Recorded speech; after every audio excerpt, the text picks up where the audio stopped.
Résumé du livre Guérir de ses blessures affectives pour aimer et être aimé de John Gray. John Gray, célèbre auteur du best-seller Les hommes viennent de Mars, les femmes viennent de Vénus, explore dans ce livre les causes profondes des blessures affectives qui entravent les relations amoureuses et propose des solutions pour les guérir. Il s'appuie sur des années d'expérience en coaching et en psychologie pour offrir des outils pratiques et des stratégies visant à transformer la douleur émotionnelle en croissance personnelle et relationnelle. 1. Les causes des blessures affectives. John Gray explique que nos blessures affectives prennent souvent racine dans l'enfance ou les relations passées. Ces blessures sont des réponses émotionnelles à des expériences de rejet, d'abandon, de trahison ou de manque d'amour. Elles conditionnent notre manière de réagir dans les relations en activant des mécanismes de défense tels que la peur de l'intimité, la dépendance affective, la difficulté à exprimer ses besoins ou à poser des limites. 2. Comprendre ces schémas émotionnels. L'auteur insiste sur l'importance de prendre conscience des schémas répétitifs qui sabotent les relations. Cela passe par identifier les comportements et pensées automatiques qui découlent de ces blessures. Reconnaître les émotions enfouies, comme la colère, la tristesse ou la peur, et les accueillir. 3. Les piliers de la guérison. John Gray propose plusieurs piliers pour guérir les blessures affectives.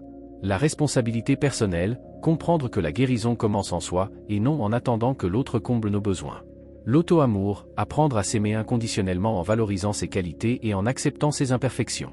La communication bienveillante, exprimer ses besoins sans accuser ou blesser son partenaire. La gestion des attentes, différencier les attentes réalistes des attentes toxiques dans une relation. 4. La puissance du pardon. Gray souligne l'importance du pardon, envers soi-même et envers les autres, pour libérer les émotions négatives et ouvrir la voie à une relation plus saine et épanouie. Exercice pratique pour guérir et aimer pleinement. Exercice 1. Identifier ses blessures affectives. 1. Prenez un carnet et notez une relation passée ou actuelle qui vous a profondément marqué. 2. Identifier les émotions principales associées à cette relation, tristesse, colère, peur, etc. 3. Réfléchissez à l'origine de ces émotions, une situation de votre enfance pourrait-elle expliquer cette réaction? But, prendre conscience de vos blessures pour éviter qu'elles ne dictent vos comportements. Exercice 2, pratiquez l'auto-amour. Chaque matin, répétez devant un miroir 3 affirmations positives sur vous-même. Exemple, où je mérite l'amour et le respect. Où je suis une personne de valeur. 2. Prenez du temps chaque semaine pour faire une activité qui vous apporte de la joie et nourrit votre âme. But, renforcez votre estime de vous-même et comblez vos besoins émotionnels. Exercice 3, la lettre de pardon. Écrivez une lettre à une personne qui vous a blessé, même si vous ne l'envoyez jamais. Exprimez vos sentiments sincèrement, sans retenir votre douleur. Terminez par une phrase de pardon, comme « Je choisis de te pardonner pour mon propre bien-être ». 2. Relisez cette lettre plusieurs fois pour vous libérer de la rancune. But, alléger le poids des blessures du passé. Exercice 4, la communication authentique. En cas de conflit, utilisez cette méthode. Je ressens, décrivez vos émotions, sans accuser. J'ai besoin, exprimez vos attentes clairement. Propositions, proposez une solution pour résoudre le problème ensemble. 2. Par exemple, je ressens de la tristesse quand tu es distant, distante. J'ai besoin de me sentir écouté, écouté. Peux-tu m'accorder quelques minutes pour parler? But, apprendre à exprimer vos besoins tout en respectant l'autre.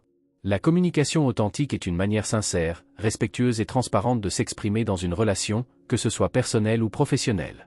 Elle consiste à dire ce que l'on ressent réellement, à exprimer ses besoins et ses pensées sans manipulation, jugement ou critique, tout en restant à l'écoute de l'autre.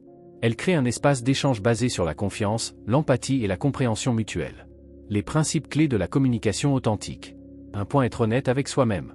Reconnaître et comprendre ses émotions, ses besoins et ses limites avant de les exprimer. Par exemple, pourquoi suis-je frustré? Ou qu'est-ce que j'attends réellement dans cette situation? 2. S'exprimer avec bienveillance. Éviter les accusations ou reproches qui mettent l'autre sur la défensive. Parler avec des phrases basées sur le ressenti personnel, comme « Je me sens » plutôt que « Tu es toujours ». Exemple, je me sens ignoré quand je parle et que je n'ai pas de réponse. 3. Utiliser un langage clair et direct. Aller à l'essentiel sans tourner autour du pot ou sous-entendre. Dire ce que l'on veut, plutôt que d'attendre que l'autre devine nos besoins. 4. Écouter activement. Montrer de l'attention en posant des questions, en reformulant ce que l'autre dit pour valider sa compréhension. Exemple, si je comprends bien, tu ressens de la fatigue parce que tu te sens submergé. 5. Exprimer ses besoins et ses attentes. Identifier clairement ce que l'on souhaite sans imposer ni manipuler. Exemple, j'ai besoin de plus de temps pour moi. Peux-tu m'aider en prenant en charge certaines tâches cette semaine? Les avantages de la communication authentique. Renforcer la confiance, les relations s'améliorent lorsque chacun se sent écouté et respecté. Éviter les malentendus, en exprimant clairement ses pensées, on limite les interprétations erronées. Favoriser l'intimité émotionnelle, cela crée un espace où chacun peut se sentir accepté et compris. Désamorcer les conflits, en adoptant un ton non agressif et en étant honnête, les tensions diminuent. Exemple d'une conversation basée sur la communication authentique. Situation, vous êtes frustré, parce que votre partenaire oublie toujours de ranger après lui. Communication non authentique, tu es toujours bordélique. Tu ne penses jamais à moi. Communication authentique. Ou exprimez vos émotions, je me sens agacé, quand je vois des affaires traîner. Ou expliquez vos besoins, j'ai besoin d'un espace organisé pour me sentir bien chez moi. Ou proposer une solution, peux-tu m'aider en rangeant après toi ou en trouvant une routine qui te convient. En résumé, la communication authentique, c'est savoir équilibrer l'expression de soi et l'écoute de l'autre, tout en respectant les émotions de chacun. Elle permet de construire des relations plus épanouissantes, fondées sur l'ouverture et la compréhension mutuelle. Exercice 5, la visualisation réparatrice. 1 point, fermez les yeux et imaginez une lumière douce qui enveloppe votre cœur. 2 points, visualisez cette lumière apaisant votre douleur émotionnelle et remplissant votre être d'amour et de compassion. 3 points, répétez cette visualisation chaque soir avant de dormir. But, accélérer la guérison émotionnelle à travers un rituel quotidien. En suivant les enseignements et les exercices de John Gray, très chers téléspectateurs de l'art de réussir. Vous avez été inspiré par cette vidéo, veuillez l'aimer, la commenter, la partager pour sauver des relations, puis vous abonner à la chaîne L'Art de Réussir pour nous encourager à réaliser beaucoup plus de vidéos très éducatives.